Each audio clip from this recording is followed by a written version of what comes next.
सुरेश एक चाउमीन के ठेले पर काम करता था, पर उस ठेले का मालिक सोहनलाल बहुत ही खड़ूस स्वभाव का था।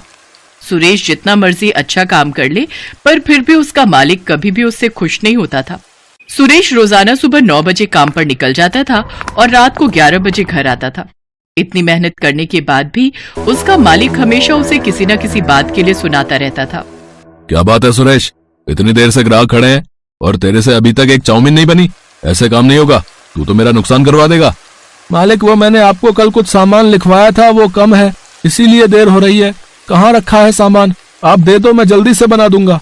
तूने मुझे कब लिखवाया था सामान? मैंने तो कोई सामान नहीं लिखा, झूठ मत बोल। अगर तू लिखवाता तो मैं लेता हुआ आता। अरे भैया, क्या बात है, चाउमीन देनी है या हम जाएं? अरे नहीं नहीं, अभी बन जाएगी चाउमीन है, बस थोड़ी देर में मैं सामान मंगवा लेता हूँ। इतना टाइम नहीं है हमारे पास, रहने दो, हम कहीं और से खा लेंगे। हम तो तुम्हारा नाम सुनकर आए थे कि तुम्हारे ठेले की तवा चाउमीन बहुत बढ़िया बनती है। चलो भाई चलो, यहाँ रुकना बेकार है, यहाँ तो सामान ही नहीं है, चाउमीन क्या खाएंगे है। ग्राहक वहाँ से खाली ही लौट गए। सुरेश के मालिक ने सारा गुस्सा सुरेश पर निकाल दिया और गुस्से में सुरेश को चाटा लगा दिया। तेरी वजह से आज मेरे ग्राहक खाली लौट गए। मालिक, आप मेरे ऊपर हाथ मत उठाओ, वरना। क्या करेगा तू है, क्या करेगा तू बता?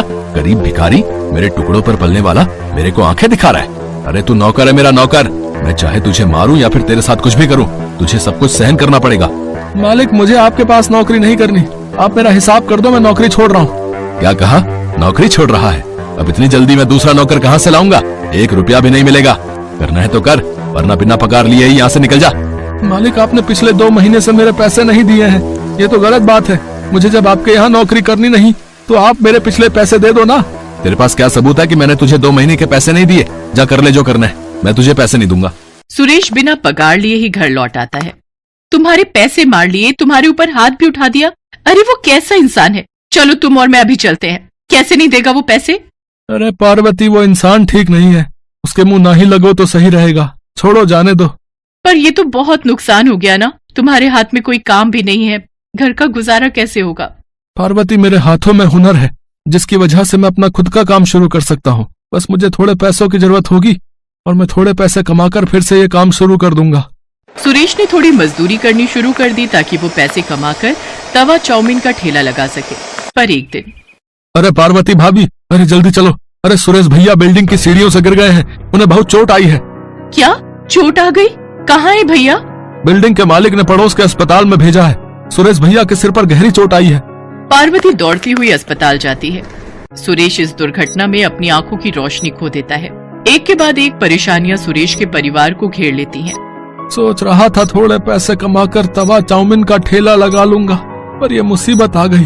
अब तो मैं देख भी नहीं सकता, मोहताज हो गई है जिंदगी मेरी। पार्वती, मैंने ऐसा कभी नहीं सोचा था।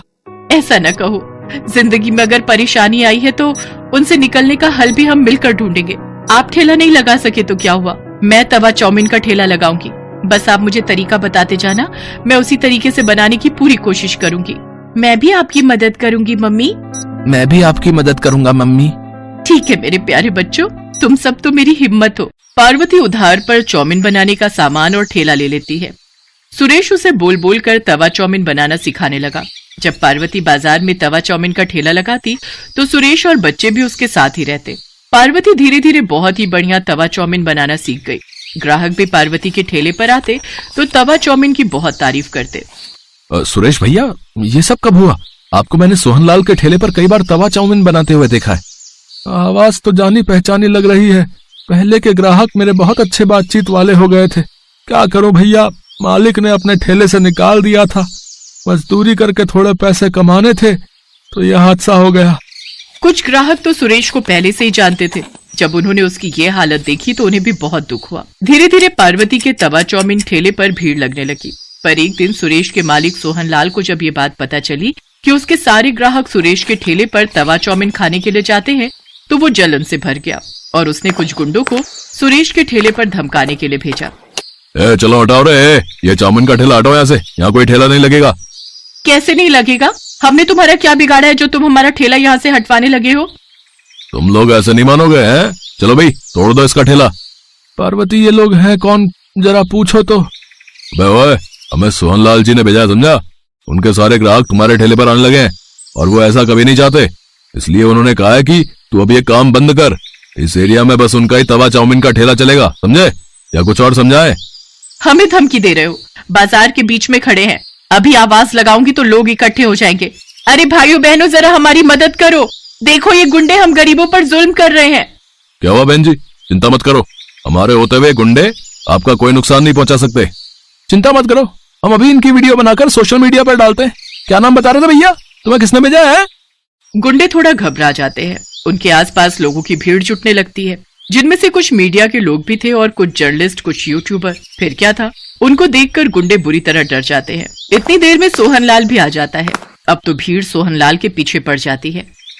आप सब जानते हैं, इस बेईमान ने मेरे पति के 2 महीने के पैसे मार लिए और इन्हें नौकरी से निकाल दिया। आज मेरे पति की हालत इसी की वजह से है। सीधी तरह से इन गरीबों के पैसे लौटा दो, वरना तुम्हारा ये हाल होगा कि तुम सोच भी नहीं सकते। मैं एक न्यूज रिपोर्टर हूँ, भले ही आज मैं ड्यूटी पर नहीं हूँ, पर अपना फर्ज भली भांति जानती हूँ। सीधी तरह देते हो या तुम्हारे खिलाफ खबर छापूं? नहीं, मैं पैसे देता हूँ।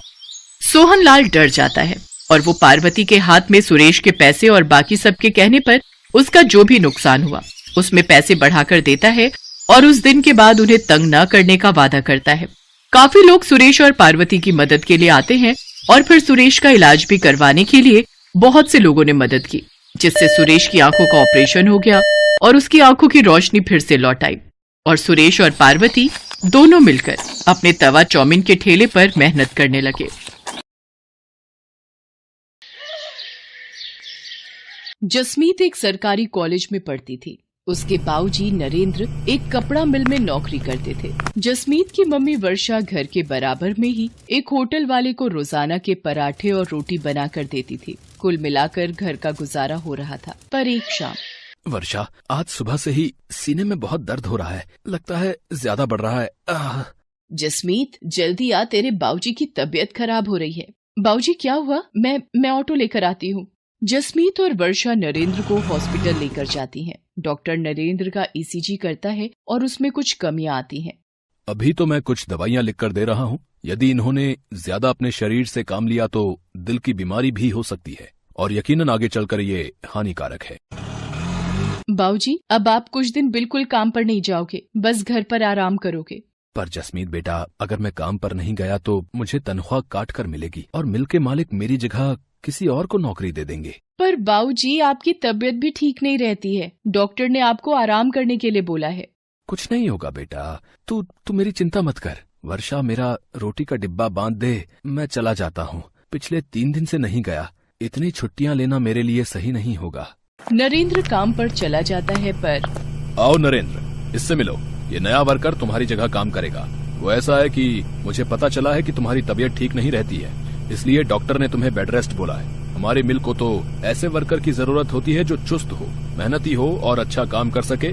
तुम्हारी तबीयत को देखकर मुझे नहीं लगता कि तुम ज्यादा दिन मेहनत के साथ काम कर पाओगे, और अचानक भगवान न करे तुम्हें कुछ हो जाता है तो बात हमारे ऊपर भी आ सकती है। तो इसलिए मैं तुम्हारा हिसाब कर रहा हूँ, तो तुम कहीं और काम ढूंढ लो। पर सर जी, एकदम से मेरा काम छूट जाएगा तो मेरे लिए बहुत मुश्किल हो जाएगी। ऐसा न कीजिए सर जी। नरेंद्र, मैं अपने बिजनेस के साथ कोई रिस्क नहीं लेना चाहता, मुझे माफ करो। बाकी ये तुम्हारे 8 दिन के इस महीने के पैसे जो तुमने काम किया था, लो। नरेंद्र निराश होकर घर आ जाता है। वर्षा और जसमीत भी नरेंद्र से सारी बात जानकर बहुत दुखी होती हैं। नरेंद्र अब निराश और परेशान रहने लगा था, इसी कारण उसकी तबीयत और खराब रहने लगी। नरेंद्र ने चिंता में पूरी तरह बिस्तर पकड़ लिया। ये सब क्या हो गया भगवान, ये कैसा दुखों का पहाड़ टूट गया है हमारे घर पर। मम्मी चुप हो जाओ, प्लीज मत रो, आप ही तो मेरी और बाऊजी की हिम्मत हो। वर्षा, मेरे कारण तुम दोनों भी परेशान हो रही हो। मेरी बीमारी ने तुम्हें भी पैसों के लिए मोहताज कर दिया है। नहीं नहीं, देखो मैं नहीं घबरा रही। अच्छा, आप दवाई ले लो और बिल्कुल चिंता मत करो। जसमीत जा बेटा, वो दरवाजे पर होटल वाले भैया आए हैं, उनको पराठे पकड़ा दे, मैंने बनाकर रख दिए थे। भैया, अगर 2 टाइम के भी बनवाने हो तो बता देना, मैं बना दिया करूंगी। ठीक है बहन जी, मैं मालिक को बोल दूंगा। अभी तो सिर्फ दोपहर के लिए ही बोले हैं। मम्मी, आप घर का काम, पापा की देखभाल इतना थक जाते हो, फिर 2 टाइम के होटल की रोटी और पराठे कैसे बना पाओगे? मैं कॉलेज से कुछ दिन की छुट्टी ले लेती हूँ, आपको हेल्प हो जाएगी। मम्मी, नहीं जसमीत, तू पढ़ाई पर ध्यान दे, वैसे भी ये तेरा आखिरी साल है कॉलेज का, तू मेरी चिंता मत कर, मैं कर लूंगी। वर्षा दिन भर काम करके अब थक भी जाती थी। नरेंद्र की देखभाल, दवाइयाँ और घर का खर्चा सब उसी के सिर पर था। एक दोपहर जब जसमीत कॉलेज से घर आई, मम्मी ये देखो हमारे शहर में पराठे प्रतियोगिता होने वाली है। सबसे अनोखा पराठा के नाम से जीतने वाले को 50,000 रुपए का इनाम दिया जाएगा। मम्मी आप इस प्रतियोगिता में ट्राई करो ना, देखना आप ही जीतोगी। जसमीत क्या बच्चों सी बातें कर रही है, मैं और प्रतियोगिता में भाग नहीं बेटा।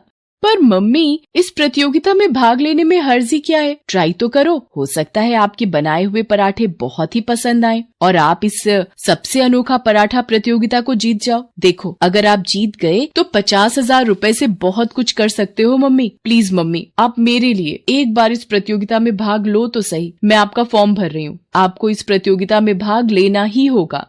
वर्षा, अगर जसमीत का मन है तो तुम प्रतियोगिता में भाग ले लो। जसमीत सही कह रही है। हो सकता है कि तुम प्रतियोगिता में जीत जाओ। जीतना हारना तो भगवान के हाथों में होता है, पर बिना भाग लिए हार मान लेना ये भी तो सही नहीं है ना। तुम्हें अपने हुनर को दिखाना चाहिए, छिपाना नहीं। ठीक है, अगर तुम दोनों कहते हो तो मैं इस प्रतियोगिता में भाग ले लेती हूँ। ये हुई ना बात मम्मी। पर आप कौन सा पराठा बनाओगे जिससे आप ये प्रतियोगिता जीत जाओ? ये सोचना पड़ेगा। एक्सक्यूज मी मैम, आपका पिज्जा ऑर्डर था इस पते पर? भैया वो सेम एड्रेस हमारी पीछे वाली गली में है, वहाँ का ऑर्डर होगा। हमारी बैक साइड के घर का भी यही पता है। पिज्जा का नाम सुनकर तो मम्मी मेरे मुंह में पानी आ गया। गलती से वो डिलीवरी करने वाला भैया हमारे घर पर आ गया था। मम्मी क्या आप पराठे को पिज्जा का लुक दे सकते हो, एक नए तरीके का पराठा? कोशिश कर सकती हूँ, तू मुझे पिज्जा में लगाने वाला सामान ला दे। जसमीत वर्षा को सारा सामान लाकर दे देती है। वर्षा अपनी मेहनत और कोशिश से एक पिज्जा पराठा बनाती है। मम्मी ये पिज्जा पराठा तो बहुत ही टेस्टी बना है और देखने में भी कितना सुंदर लग रहा है। मम्मी क्यों ना आप यही पिज्जा पराठा सबसे अनोखा पराठा प्रतियोगिता के लिए बनाओ। जसमीत की बात मानकर वर्षा प्रतियोगिता में पिज्जा पराठा बनाती है। प्रतियोगिता में बहुत से लोगों ने हिस्सेदारी की थी, पर वर्षा के हाथ का बना पिज्जा पराठा देखकर जज करने वाले शेफ बहुत ही चकित रह जाते हैं। दोस्तों बहुत से पराठे देखे, पर ये पिज्जा पराठा पहली बार देखा। वर्षा जी ने इस पिज्जा पराठे पर लेयर बनाकर इसे बहुत ही खूबसूरत ढंग से प्रेजेंट किया है और खाने में भी ये बहुत ही स्वादिष्ट पराठा है। इसके लिए हम सभी जजेस की सहमति से वर्षा जी को सबसे अनोखा पराठा प्रतियोगिता की विजेता घोषित किया जाता है और ये 50,000 का नकद इनाम भी इन्हें दिया जाता है। रोहित, एक अनाउंसमेंट मुझे भी करनी है। वर्षा जी ने जिस तरह आज पिज्जा पराठा एक नए तरीके से यहाँ पर प्रस्तुत किया, ये देखकर मुझे काफी प्रसन्नता हुई है। मैं चाहता हूँ वर्षा जी मेरे साथ मेरे अपने कुकिंग टीवी शो में हिस्सा लें और मेरे शो का हिस्सा बने। इसी के साथ तालियों की गड़गड़ाहट के बीच वर्षा की आंखों में खुशी के आंसू आ जाते हैं। वो अपनी बेटी जसमीत को गले से लगा लेती है। थैंक यू सर, आपने मुझे इस काबिल समझा। आप लोगों का बहुत बहुत शुक्रिया। ये सब मेरी बेटी जसमीत और मेरे पति नरेंद्र की वजह से ही संभव हुआ है। इन दोनों ने ही मुझे प्रोत्साहित किया और मैंने प्रतियोगिता में हिस्सा लिया। आपका लाख लाख शुक्रिया प्रभु, आपने मेरी जिंदगी को एक नया मोड़ दिया है। Love you mummy. मेहनत और लगन से व्यक्ति अपने जीवन में बहुत कुछ हासिल कर सकता है और यही वर्षा ने कर दिखाया। धीरे धीरे वर्षा के पिज्जा पराठे की प्रसिद्धि दूर दूर तक फैलने लगी। पिज्जा पराठा के नाम से वर्षा ने एक नया होटल खोल लिया। साथ ही साथ टीवी शो के द्वारा वर्षा के चेहरे को नई पहचान मिली। नरेंद्र भी ये सब देखकर बहुत खुश था। धीरे धीरे उसकी तबीयत में भी सुधार आने लगा था और अब वो और जसमीत दोनों वर्षा के होटल के काम में उसका साथ देते थे। मेहनत और लगन से एक पिज्जा पराठा वाली को सफलता की ऊंचाई पर चढ़ने की नई सीढ़ी मिल गई थी।